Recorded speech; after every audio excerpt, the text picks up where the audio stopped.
شروع اللہ کا نام لے کر جو بڑا مہربان نہایت رحم والا ہے۔ یاسین، حکمت بھرے قرآن کی قسم، تم یقیناً پیغمبروں میں سے ہو، بالکل سیدھے راستے پر۔ یہ قرآن اس ذات کی طرف سے اتارا جا رہا ہے جس کا اقتدار بھی کامل ہے، جس کی رحمت بھی کامل، تاکہ تم ان لوگوں کو خبردار کرو جن کے باپ داداؤں کو پہلے خبردار نہیں کیا گیا تھا، اس لیے وہ غفلت میں پڑے ہوئے ہیں۔ حقیقت یہ ہے کہ ان میں سے اکثر لوگوں کے بارے میں بات پوری ہو چکی ہے، اس لیے وہ ایمان نہیں لاتے۔ ہم نے ان کے گلوں میں توق ڈال رکھے ہیں جو ٹھوڑیوں تک پہنچے ہوئے ہیں، اور اس وجہ سے ان کے سر اوپر کو اٹھے رہ گئے ہیں، اور ہم نے ایک آڑ ان کے آگے کھڑی کر دی ہے اور ایک آڑ ان کے پیچھے کھڑی کر دی ہے، اور اس طرح انہیں ہر طرف سے ڈھانک لیا ہے، جس کے نتیجے میں انہیں کچھ سجائی نہیں دیتا۔ اور ان کے لیے دونوں باتیں برابر ہے، چاہے تم انہیں خبردار کرو یا خبردار نہ کرو، وہ ایمان نہیں لائے گے۔ تم تو صرف ایسے شخص کو خبردار کر سکتے ہو جو نصیحت پر چلے اور خدا رحمان کو دیکھے بغیر اس سے ڈرے، چنانچہ ایسے شخص کو تم مغفرت اور باعزت اجر کی خوشخبری سنا دو۔ یقیناً ہم ہی مردوں کو زندہ کریں گے، اور جو کچھ عمل انہوں نے آگے بھیجے ہیں ہم ان کو بھی لکھتے جاتے ہیں، اور ان کے کاموں کی جو اثرات ہیں ان کو بھی، اور ہم نے ایک واضح کتاب میں ہر چیز کا احاطہ کر رکھا ہے۔ اور اے پیغمبر، تم ان کے سامنے ایک بستی والوں کی مثال پیش کرو جب ان کے پاس رسول آئے تھے۔ جب ہم نے ان کے پاس شروع میں 2 رسول بھیجے تو انہوں نے دونوں کو جھٹلا دیا، پھر ہم نے ایک تیسرے کے ذریعے ان کی تائید کی، اور ان سب نے کہا کہ یقین جانو ہمیں تمہارے پاس رسول بنا کر بھیجا گیا ہے۔ انہوں نے کہا تمہاری حقیقت اس کے سوا کچھ بھی نہیں ہے کہ تم ہم جیسے ہی آدمی ہو، اور خدا رحمان نے کوئی چیز نازل نہیں کی ہے، اور تم سراسر جھوٹ بول رہے ہو۔ ان رسولوں نے کہا ہمارا پروردگار خوب جانتا ہے کہ ہمیں واقعی تمہارے پاس رسول بنا کر بھیجا گیا ہے، اور ہماری ذمہ داری اس سے زیادہ نہیں ہے کہ صاف صاف پیغام پہنچا دے۔ بستی والوں نے کہا ہم نے تو تمہارے اندر نحوست محسوس کی ہے، یقین جانو اگر تم باز نہ آئے تو ہم تم پر پتھر برسائے گی اور ہمارے ہاتھوں تمہیں بڑی دردناک سزا ملے گی۔ رسولوں نے کہا تمہاری نحوست خود تمہارے ساتھ لگی ہوئی ہے، کیا یہ باتیں اس لیے کر رہے ہو کہ تمہیں نصیحت کے بعد پہنچائی گئی ہے؟ اصل بات یہ ہے کہ تم خود حد سے گزرے ہوئے لوگ ہو۔ اور شہر کے پلے علاقے سے ایک شخص دوڑتا ہوا آیا، اس نے کہا اے میری قوم کے لوگوں، ان رسولوں کا کہنا مان لو،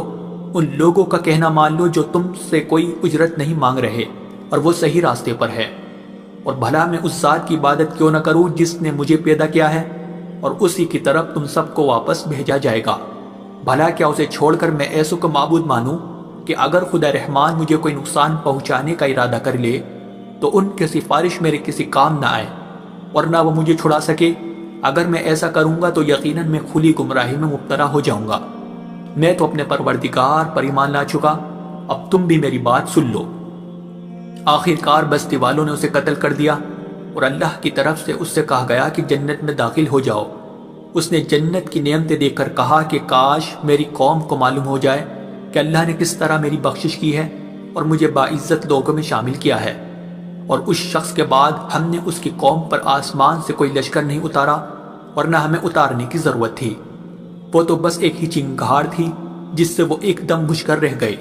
افسوس ہے ایسے بندوں کے حال پر، ان کے پاس کوئی رسول ایسا نہیں آیا جس کا وہ مذاق نہ اڑاتے رہے ہو۔ کیا انہوں نے نہیں دیکھا کہ ان سے پہلے ہم نے کتنی قوموں کو اس طرح ہلاک کر چکے ہیں کہ وہ ان کے پاس لوٹ کر نہیں آتے؟ اور یہ جتنے لوگ ہیں ان سبھی کو اکٹھا کر کے ہمارے سامنے حاضر کیا جائے گا، اور ان کے لیے ایک نشانی وہ زمین ہے جو مردہ پڑی ہوئی تھی، ہم نے اسے زندگی عطا کی، اور اس نے غلہ نکالا جس کی خوراک یہ کھاتے ہیں، اور ہم نے اس زمین میں کھجوروں اور انگوروں کے باغ پیدا کیے، اور ایسا انتظام کیا کہ اس میں سے پانی کے چشمے پھوٹ نکلے تاکہ یہ اس کی پیداوار میں سے کھائے، حالانکہ اس کو ان کے ہاتھوں نے نہیں بنایا تھا۔ کیا پھر بھی یہ شکر نہیں کریں گے؟ پاک ہے وہ ذات جس نے ہر چیز کے جوڑے جوڑے پیدا کیے ہیں، اس پیداوار کے بھی جو زمین اگاتی ہے، اور خود ان انسانوں کے بھی اور ان چیزوں کے بھی جنہیں یہ لوگ ابھی جانتے تک نہیں ہیں۔ اور ان کے لیے ایک اور نشانی رات ہے، ہم اس پر سے دن کا چھلکا اتار لیتے ہیں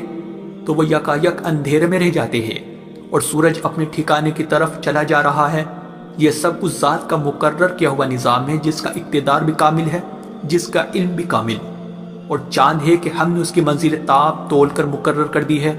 یہاں تک کہ وہ جب ان منزلوں کے دورے سے لوٹ کر آتا ہے تو کھجور کی پرانی ٹہنی کی طرح پتلا ہو کر رہ جاتا ہے۔ نہ تو سورج کی مجال ہے کہ وہ چاند کو جا پکڑے اور نہ رات دن سے آگے نکل سکتی ہے،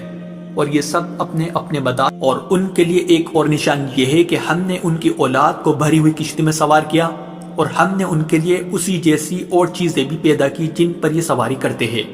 اور اگر ہم چاہیں تو انہیں غرق کر ڈالے، جس کے بعد نہ تو کوئی ان کی فریاد کو پہنچے اور نہ ان کی جان بچائی جا سکے۔ لیکن یہ سب ہماری طرف سے ایک رحمت ہے اور ایک معین وقت تک زندگی کا مزہ اٹھانے کا موقع ہے جو انہیں دیا جا رہا ہے۔ اور جب ان سے کہا جاتا ہے کہ بچو اس عذاب سے جو تمہارے سامنے ہے اور جو تمہارے مرنے کے بعد آئے گا تاکہ تم پر رحم کیا جائے، تو وہ ذرا کان نہیں دھرتے،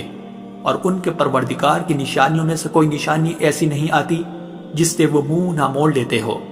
اور جب ان سے کہا جاتا ہے کہ اللہ نے تمہیں جو رزق دیا ہے اس میں سے غریبوں پر بھی خرچ کرو، تو یہ کافر لوگ مسلمانوں سے کہتے ہیں کہ کیا ہم ان لوگوں کو کھانا کھلائے جنہیں اگر اللہ چاہتا تو خود کھلا دیتا؟ مسلمانوں، تمہاری حقیقت اس کے سوا کچھ بھی نہیں کہ تم کھلی گمراہی میں پڑے ہوئے ہو، اور کہتے ہیں کہ یہ قیامت کا وعدہ کب پورا ہوگا؟ مسلمانوں بتاؤ اگر تم سچے ہو۔ دراصل یہ لوگ بس ایک چنگاڑ کا انتظار کر رہے ہیں جو ان کی اجت بازی کے عین درمیان انہیں آ پکڑے گی، پھر نہ یہ کوئی وصیت کر سکے گے اور نہ اپنے گھر والوں کے پاس لوٹ کر جا سکے گے، اور سور پھونکا جائے گا تو یکایک اپنی قبروں سے نکل کر اپنے پروردگار کی طرف تیزی سے روانہ ہو جائے گے۔ کہے گی کہ ہائے ہماری کم بختی، ہمیں کس نے ہمارے مرکز سے اٹھا کھڑا کیا ہے؟ جواب ملے گا کہ یہ وہی چیز ہے جس کا خدا رحمان نے وعدہ کیا تھا اور پیغمبروں نے سچی بات کہی تھی، اور کچھ نہیں، بس ایک زور کی آواز ہوگی جس کے بعد یہ سب کے سب ہمارے سامنے حاضر کر دیے جائیں گے۔ چنانچہ اس دن کسی شخص پر کوئی ظلم نہیں ہوگا اور تمہیں کسی اور چیز کا نہیں، بلکہ انہی کاموں کا بدلہ ملے گا جو تم کیا کرتے تھے۔ جنت والے لوگ اس دن یقیناً اپنے مشغلے میں مگن ہوگے، اور وہ ان کی بیویاں گھنے سایوں میں آرام دانشتوں پر ٹیک لگائے ہوئے ہوگے۔ وہاں ان کے لیے میوے ہوگے اور انہیں ہر وہ چیز ملے گی جو وہ منگوائے گے۔ رحمت والے پروردگار کی طرف سے انہیں سلام کہا جائے گا، اور کافروں سے کہا جائے گا کہ اے مجرموں، آج تم مومنوں سے الگ ہو جاؤ۔ اے آدم کے بیٹو، کیا میں نے تمہیں یہ تاکید نہیں کر دی تھی کہ تم شیطان کی عبادت نہ کرنا، وہ تمہارا کھلا دشمن ہے، اور یہ کہ تم میری عبادت کرنا، یہی سیدھا راستہ ہے۔ اور حقیقت یہ ہے کہ شیطان نے تم میں سے ایک بڑی خلقت کو گمراہ کر ڈالا، تو کیا تم سمجھتے نہیں تھے؟ یہ ہے وہ جہنم جس سے تمہیں ڈرایا جاتا تھا، آج اس میں داخل ہو جاؤ کیونکہ تم کفر کیا کرتے تھے۔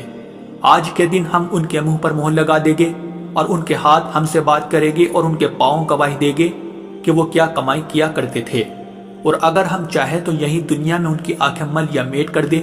پھر یہ راستے کی تلاش میں بھاگے پھرے، لیکن انہیں کہاں کچھ سجا۔ اور اگر ہم چاہیں تو ان کی اپنی جگہ پر بیٹھے بیٹھے ان کی صورتیں اس طرح مسخ کر دے کہ یہ نہ آگے بڑھ سکے اور نہ پیچھے لوٹ سکے۔ اور ہم جس شخص کو لمبی عمر دیتے ہیں اسے تخلیقی اعتبار سے الٹ ہی دیتے ہیں، کیا پھر بھی انہیں عقل نہیں آتی؟ اور ہم نے اپنے ان پیغمبروں کو نہ شاعری سکھائی ہے اور نہ وہ ان کے شایان شان ہیں، یہ تو بس ایک نصیحت کی بات ہے، اور ایسا قرآن جو حقیقت کو کھول کھول کر بیان کرتا ہے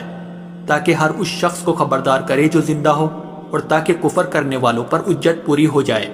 اور کیا انہوں نے یہ نہیں دیکھا کہ ہم نے اپنے ہاتھوں کی بنائی ہوئی چیزوں میں سے ان کے لیے مویشی پیدا کیے اور یہ ان کے مالک بنے ہوئے ہیں، اور ہم نے ان مویشیوں کو ان کے قابو میں دے دیا ہے، چنانچہ ان میں سے کچھ وہ ہے جو ان کی سواری بنے ہوئے ہیں اور کچھ وہ ہے جنہیں یہ کھاتے ہیں، نیز ان کو ان مویشیوں سے اور بھی فائدہ حاصل ہوتے ہیں اور پینے کی چیزیں ملتی ہے، کیا پھر بھی یہ شکر نہیں بجا لائے گے؟ اور انہوں نے اللہ کو چھوڑ کر اس امید پر دوسرے خدا بنا رکھے ہیں کہ انہیں ان سے مدد ملے، حالانکہ ان میں یہ طاقت ہی نہیں ہے کہ ان کی مدد کر سکے، بلکہ وہ ان کے لیے ایک ایسا مخالف لشکر بنے گے جسے قیامت میں ان کے سامنے حاضر کر لیا جائے گا۔ غرض اے پیغمبر، ان کی باتیں تمہیں رنجیدہ نہ کریں، یقین جانو ہمیں سب معلوم ہے کہ یہ کیا کچھ چھپاتے اور کیا کچھ ظاہر کرتے ہیں۔ اور کیا انسان نے یہ نہیں دیکھا کہ ہم نے اسے نطفے سے پیدا کیا تھا، پھر اچانک وہ کھلم کھلا جھگڑا کرنے والا بن گیا؟ ہمارے بارے میں تو وہ باتیں بناتا ہے اور خود اپنی پیدائش کو بھلا بیٹا ہے، کہتا ہے کہ ان ہڈیوں کو کون زندگی دے گا جبکہ وہ گل چکی ہوگی؟ کہہ دو کہ ان کو وہی زندگی دے گا جس نے انہیں پہلی بار پیدا کیا تھا، اور وہ پیدا کرنے کا ہر کام جانتا ہے۔ وہی ہے جس نے تمہارے لیے سرسبز درخت سے آگ پیدا کر دی ہے، پھر تم ذرا سی دیر مجھ سے سلگانے کا کام لیتے ہو؟ بھلا جس ذات نے آسمانوں اور زمین کو پیدا کیا ہے، کیا وہ اس بات پر قادر نہیں ہے کہ ان جیسوں کو دوبارہ پیدا کر سکے؟ کیوں نہیں، جبکہ وہ سب کچھ پیدا کرنے کی پوری مہرت رکھتا ہے۔ اس کا معاملہ تو یہ ہے کہ جب وہ کسی چیز کا ارادہ کر لے تو صرف اتنا کہتا ہے کہ ہو جا، بس وہ ہو جاتی ہے۔ غرض پاک ہے وہ ذات جس کے ہاتھ میں ہر چیز کی حکومت ہے، اور اسی کی طرف تم سب کو آخر کار لے جایا جائے۔